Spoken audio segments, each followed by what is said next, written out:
திமுக 234 தொகுதிகளிலும் வென்றாலும் ஆச்சரியம் இல்லை என கூறியிருக்கக்கூடிய முதலமைச்சர் மு க ஸ்டாலின் எதிர்க்கட்சிகள் எத்தகைய கூட்டணியில் வந்தாலும் ஒரு கை பார்ப்போம் என்று குறிப்பிட்டிருக்கிறார். சென்னை அண்ணா அறிவாலயத்தில் மயிலாப்பூர் சட்டமன்ற உறுப்பினர் த வேலுவின் இல்ல திருமண விழா நடைபெற்றது. இதில் கலந்து கொண்டு பேசிய முதலமைச்சர் மு க ஸ்டாலின் எதிர்வரும் சட்டமன்ற தேர்தலில் திமுக 234 தொகுதிகளில் வென்றாலும் ஆச்சரியம் இல்லை என்று கூறினார்.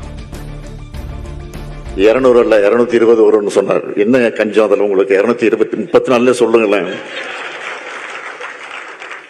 வந்தாலும் ஆச்சரியம் இல்லை. இதனால போகிற இடங்கள் எல்லாம் நான் அந்த வரவேற்பை பார்க்கிறேன். ஒவ்வொரு மாவட்டத்திற்கும் போகிற போது நான் 4 கிலோமீட்டர் 5 கிலோமீட்டர் நடந்தே போறேன். அப்ப மக்கள் திரண்டு வந்து வரவேற்கக்கூடிய காட்சியை பார்க்கிற போது உள்ளபடியே மேசிலுத்து போகிறேன். தொடர்ந்து பேசியவர் எதிர்க்கட்சிகள் எத்தகைய கூட்டணியில் வந்தாலும் ஒரு கை பார்ப்போம் என்று கூறினார்.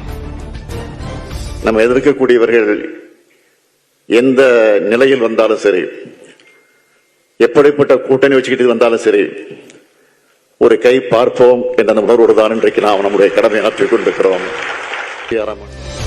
அமலாக்கத்துறையை வைத்து மிரட்டினாலும் தங்களுக்கு கவலை இல்லை என்று கூறிய மு க ஸ்டாலின் தாங்கள் நெருக்கடி காலத்தையே பார்த்தவர்கள் என குறிப்பிட்டார்.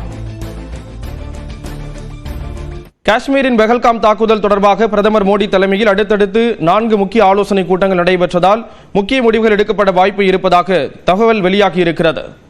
ஜம்மு காஷ்மீரில் உள்ள பெஹல்காம் பகுதியில் கடந்த 28ஆம் தேதி நடைபெற்ற பயங்கரவாத தாக்குதலில் 26 பேர் உயிரிழந்தனர்.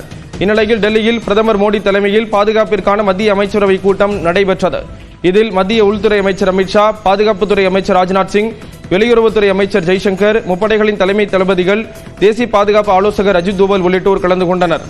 இதனைத் தொடர்ந்து பிரதமர் மோடி தலைமையில் நடைபெற்ற பொருளாதார விவகாரங்களுக்கான மத்திய அமைச்சரவை கூட்டத்தில் நிதியமைச்சர் நிர்மலா சீதாராமன், வர்த்தகத்துறை அமைச்சர் பியூஷ் கோயல் உள்ளிட்டோர் பங்கேற்றனர். இக்கூட்டத்தில் பாகிஸ்தானுக்கான மின்னணு பொருட்கள் ஏற்றுமதி தடை, வர்த்தக தடை ஆகியவை குறித்து ஆலோசிக்கப்பட்டதாக கூறப்படுகிறது. பின்னர் நடைபெற்ற அரசியல் நடவடிக்கைகளுக்கான அமைச்சரவை கூட்டத்தில் நாடாளுமன்ற சிறப்பு கூட்டம் நடத்துவது குறித்து முடிவெடுக்கப்பட்டுள்ளதாக தகவல் வெளியாகியுள்ளது. இதனையடுத்து பிரதமர் மோடி தலைமையில் மத்திய அமைச்சரவை கூட்டம் நடைபெற்ற நிலையில் தேசிய பாதுகாப்பு தொடர்பான முக்கிய முடிவுகள் எடுக்கப்பட்டு இருக்கலாம் என எதிர்பார்க்கப்படுகிறது.